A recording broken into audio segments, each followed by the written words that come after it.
Bienvenue. Aujourd'hui, on plonge dans un livre vraiment pas comme les autres. Un livre si controversé, si puissant, que sa propre famille l'a mis sous clé pendant plus de 70 ans. Il s'agit de Plus malin que le diable de Napoléon Hill et on va décortiquer ses secrets ensemble. Alors, pour bien situer les choses, Napoléon Hill vient de publier son immense succès « Réfléchissez et devenez riche ». Il est au sommet. Et là, il écrit ce manuscrit. Mais il est jugé beaucoup trop choquant pour l'époque. Si choquant que sa famille décide de ne jamais le publier. Mais qu'est-ce qui pouvait bien être si terrible là-dedans ? Eh bien, la raison est aussi simple que complètement folle. Le livre est basé sur une idée incroyable. Il prétend avoir interviewé le diable. Oui. Il l'aurait forcé à avouer tous ses secrets pour garder les humains sous son contrôle. Ok, pour vraiment saisir à quel point ce texte était sulfureux, il faut qu'on s'arrête un instant sur son histoire, qui est une véritable saga. Regardez un peu cette chronologie. 1937, il est une star mondiale. 1938, il écrit ce fameux manuscrit. Et puis, plus rien. Le silence total pendant 73 ans. Il faut attendre 2011 pour qu'il soit enfin publié. Cette attente, elle en dit long sur la nature explosive des idées qui se trouvent à l'intérieur. Alors, pourquoi tant de controverses ? D'abord parce qu'il s'attaquait de front aux institutions. Pour Hill, l'école et la religion, au lieu de nous élever, nous conditionnaient à la peur et à l'échec. Il disait que les vrais outils du diable, c'était la procrastination, le doute, la jalousie, et surtout, il avançait une idée folle. C'est nous-mêmes qui donnons, sans le savoir, les clés de notre esprit au diable. Bon, entrons maintenant dans le vif du sujet. Comment est-ce qu'il a construit cette fameuse interview ? C'est là que tout le génie du livre se révèle. L'idée de génie de Hill, c'est cette mise en scène. Ce n'est pas un essai théorique, c'est un interrogatoire. On a l'impression d'être dans la pièce avec lui, d'écouter le diable, acculé, obligé de cracher le morceau et de révéler toutes ses stratégies. Ça rend le message incroyablement percutant. Mais attention, soyons bien clairs. Pour Hill, le diable, ce n'est pas le personnage avec des cornes et une fourche. Pas du tout. C'est une métaphore. C'est cette petite voix négative dans notre tête, celle qui se nourrit de nos peurs, de nos doutes, de notre flemme. Le vrai champ de bataille, en fait, il est à l'intérieur de notre propre esprit. Et pendant cette confession forcée, le diable révèle son arme numéro 1, l'outil secret qui lui permettrait de contrôler 98% des gens sans le moindre effort.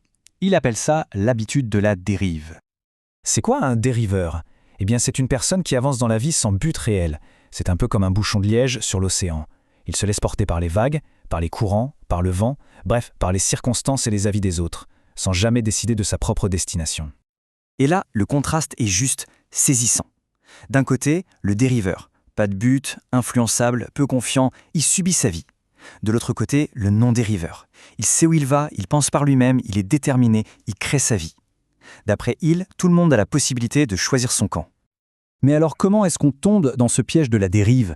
D'après le livre, ça commence très tôt, avec une éducation qui nous apprend à mémoriser plutôt qu'à penser, une société qui nous pousse à rentrer dans le moule, la peur d'être différent, la procrastination, les pensées négatives, tout ça ce sont des portes ouvertes pour que cette dérive s'installe. Mais la bonne nouvelle, c'est que Hill ne fait pas que décrire le problème.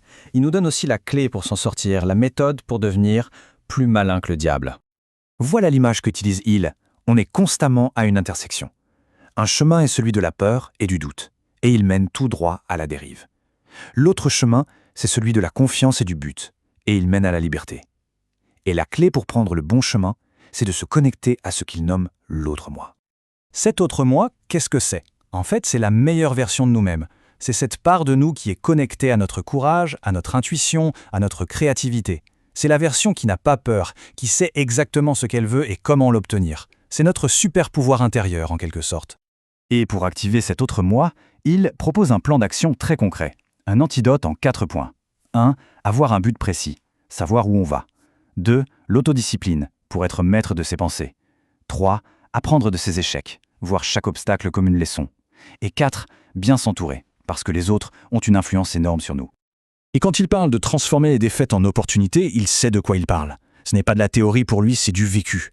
Pendant la Grande Dépression, il a absolument tout perdu. C'est en touchant le fond qu'il a été forcé de faire face à ses propres peurs et qu'il a découvert cette force en lui, cet autre moi, qui lui a permis de tout reconstruire.